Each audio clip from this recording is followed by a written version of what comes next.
नमस्कार, मी पंजाब तक 1, 2, 3, 4 एप्रिल आणि 5 एप्रिल पर्यंत राज्यामध्ये असंच अवकाळी पावसाचा सावट राहणार आहे म्हणून हा अंदाज सर्व शेतकऱ्यांना करायचा।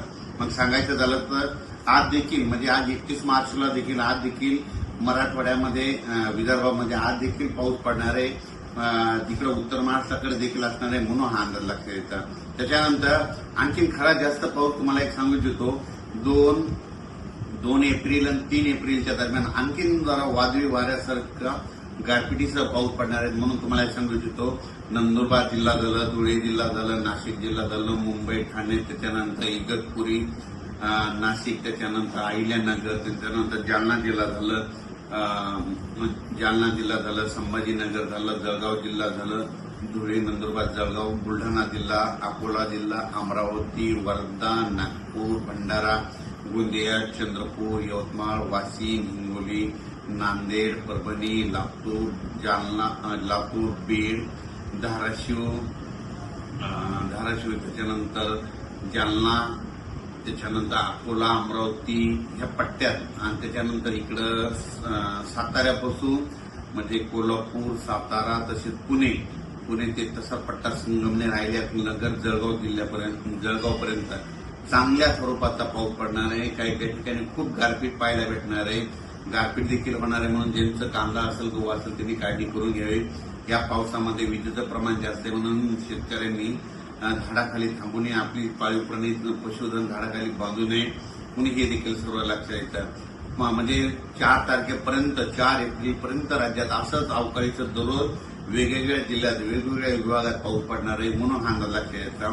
आणि 5 एप्रिलला फक्त नागपूरमध्ये वर्धा, भंडारा 5 तारखेला तिकडं जाईल आणि 6 तारखेपासून राज्यातलं वातावरण कोरडं होईल। म्हणजे 6 एप्रिल नंतर राज्यात कोरडा हवामान होणार आहे म्हणून हा अंदाज सर्व शेतकऱ्यांना लक्षात येतात। पण आणखीन पण 31, 1, 2, 3, 4 तारखेपर्यंत 5 दिवस पावसाळ्यासारखा पाऊस पडणार आहे। खूप ठिकाणी गारपीट होणार आहे। काही जणांना म्हणजे आतापर्यंत गारपीट ज्या भागात झाल्या तिथं देखील गारपीट पाहायला भेटणार आहे म्हणून हे अंदाज सर्व शेतकऱ्यांना लक्षात येतात। खास करून शेतकऱ्याला सांगू इच्छितो, जे कांद्याचा पट्टा आहे म्हणजे साताऱ्यापासून ते असा बारामती, पुणे म्हणजे जवळपास 150 गाव आहे।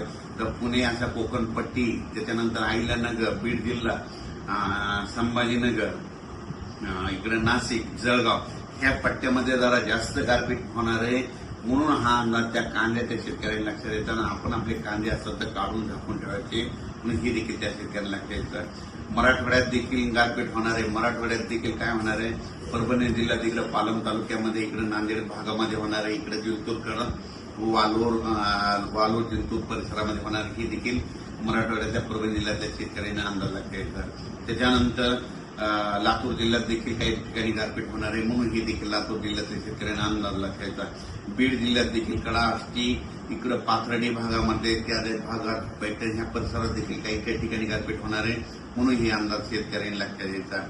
म्हणजे सांगायचं झालं तर अकोला जिल्हा, बुलढाणा जिल्हा, तर बुलढाणा जिल्ह्यात घाटाच्या खाली म्हणजे शिंदखेड राजापासून ते बुलढाणा, चिखली त्या परिसरानं घाटाच्या खाली खूप मोठ्या प्रमाणात गारपीट होणार आहे म्हणून शेतकऱ्यानं आपली जनावरे, पाळीव प्राणी, पशुधन व्यवस्थित ठिकाणी ह्या 4 एप्रिलपर्यंत बांधून ठेवून स्वतःचं संरक्षण करावे।